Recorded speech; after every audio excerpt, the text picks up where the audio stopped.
One man took over a nation.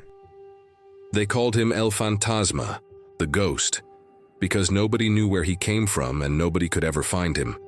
Yet his shadow ruled an entire nation, a man without a public face, who built an empire of drugs, fear, and silence. This is the untold story of the cartel that ruled a nation, a story of power so vast that even the government bowed in fear. Until one day, the ghost was finally seen.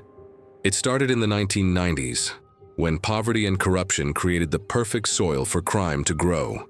In the small border towns, one man saw opportunity where others saw chaos.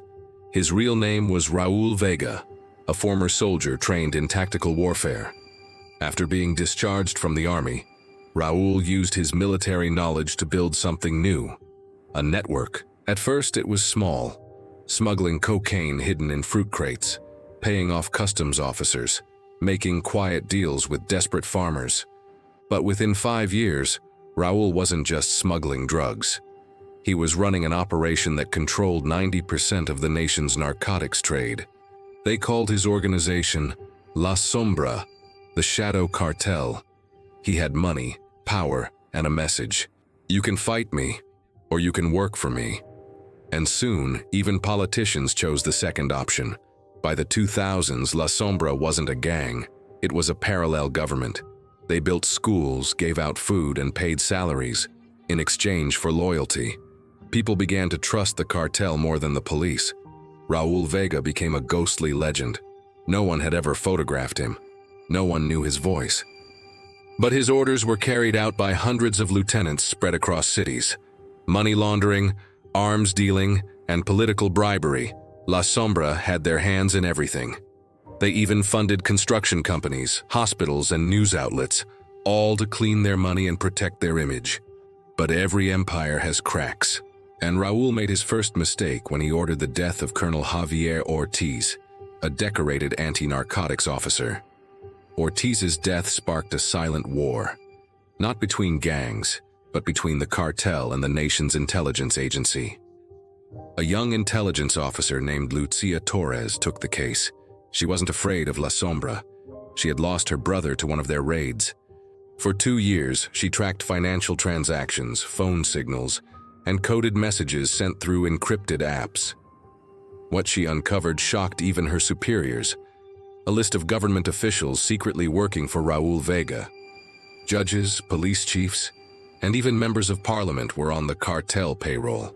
Lucia realized that the cartel didn't just rule the underworld, they ruled the nation. She created a covert task force named Operation Eclipse, a group of elite agents who operated outside the system because the system itself was corrupt. Their mission, capture El Fantasma. It was a foggy morning when Operation Eclipse began. Helicopters hovered over the jungle hills near the border. Satellite images had traced Raul's private convoy to a hidden mansion surrounded by armed guards. At 4:17 a.m., the raid began. Gunfire erupted. Explosions shattered the silence. Dozens of men fell, but Raul Vega didn't run. He stood on the balcony, watching his empire burn. When the agents finally reached him, he said only one thing: "You can arrest me, but the shadow never dies." He was taken alive. But within 48 hours of his arrest, 3 high-ranking officials who testified against him vanished. The shadow still lived, in the courts, in the banks, and in the streets.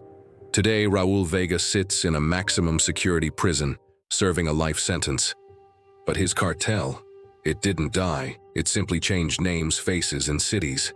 The drugs still flow. The corruption still breathes. And the people, they still whisper his name, El Fantasma.